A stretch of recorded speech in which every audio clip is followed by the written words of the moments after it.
नमस्कार, आदाब। स्वागत है आपका। मैं हूं आपके साथ आसिफ खान। बीजेपी की मुश्किलें कम होने का नाम नहीं ले रही हैं। एक तो उत्तर प्रदेश के चुनाव में कांटे की टक्कर समाजवादी पार्टी और समाजवादी पार्टी का गठबंधन दे रहा है। ऊपर से पश्चिमी यूपी में किसान आंदोलन जब से हुआ था, हालत पतली है बीजेपी की।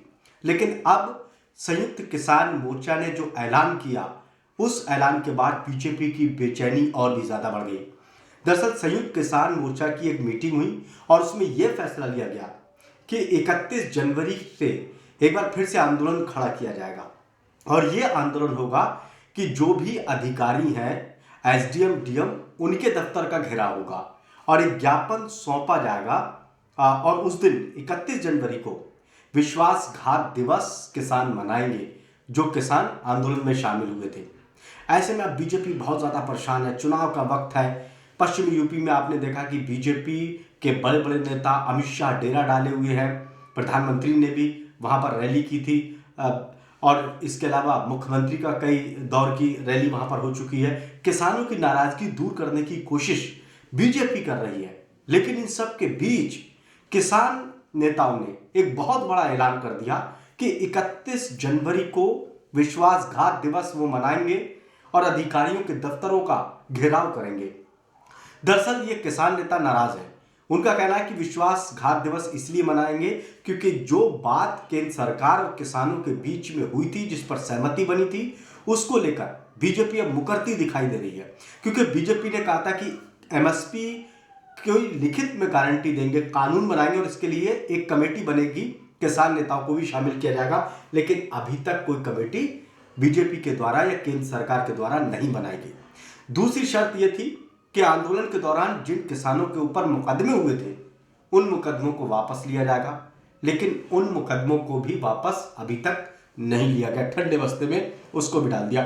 तीसरी शर्त थी कि जिन किसानों की मौत हो गई थी आंदोलन के दौरान, उन किसानों के, मृतक किसानों के परिजनों को मुआवजा केंद्र सरकार देगी।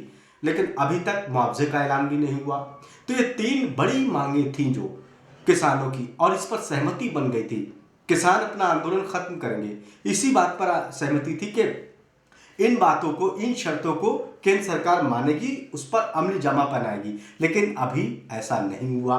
किसानों ने पहले ही कह दिया था कि हम अपने आंदोलन को खत्म नहीं कर रहे हैं, बल्कि स्थगित कर रहे हैं। जरूरत पड़ी, अगर बीजेपी ने उनकी मांगों को पूरा नहीं किया तो एक बार फिर से आंदोलन खड़ा करेंगे और इसीलिए एक बार फिर से आंदोलन करने के लिए जा रहे हैं। भारतीय किसान यूनियन के राष्ट्रीय प्रवक्ता राकेश टिकैत ने इस बात का ऐलान कर दिया कि उत्तर प्रदेश के हर जिले में डीएम, एसडीएम के दफ्तरों को घेरा जाएगा।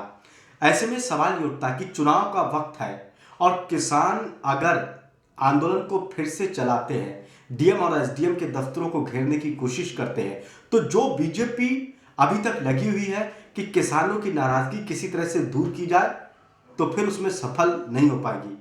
जाटों के साथ मीटिंग बीजेपी कर रही है, जाट नेताओं के साथ जो प्रभाव रखते हैं जाटों के बीच में, किसानों के बीच में, उनको बनाने की कोशिश की जा रही है। अमित शाह ने बुलाकर उनके साथ मीटिंग की और कहा कि हम आपकी बातों को मानेंगे, आपकी मांगों को मानेंगे। पश्चिम यूपी का दौरा अमित शाह कर रहे हैं। ऐसे में क्या उस सब पर पानी फिर जाएगा? क्या वो सारे धरे के धरे रह जाएंगे? तो 31 जनवरी बीजेपी के लिए बहुत मुश्किल भरा हो सकता है। एक तो समाजवादी पार्टी के बीच में कांटे की टक्कर है बीजेपी से। कई बड़े नेता बीजेपी के टूटकर समाजवादी पार्टी में चले गए। पंजाब के अंदर तो जो भी बीजेपी का नेता जा रहा है, तो बीजेपी के नेता घुस नहीं पा रहे हैं, गांवों में नहीं जा पा रहे हैं, वहां विरोध हो रहा है पंजाब में। और पश्चिम यूपी में तो हाल ये है कि जहां पर भी बीजेपी के नेता जाते हैं वहां विरोध होने लगता है बीजेपी के उम्मीदवारों का, पश्चिम यूपी में। तो ऐसे में अब अगर आंदोलन जब किसान करेंगे यूपी में और एसडीएम और डीएम के दफ्तरों का घेराव करेंगे, तो क्या ग्रामीण इलाकों में जब बीजेपी के उम्मीदवार जाएंगे वोट मांगने के लिए, तो क्या टकराव की स्थिति नहीं होगी? और क्या उम्मीदवारों की बीजेपी की और ज्यादा दिक्कत नहीं पड़ेगी? और क्या इसका खामियाजा बीजेपी को विधानसभा चुनाव में भुगतना नहीं पड़ेगा, जिन 5 राज्यों में है? यह आने वाला वक्त ही बताएगा। नमस्कार।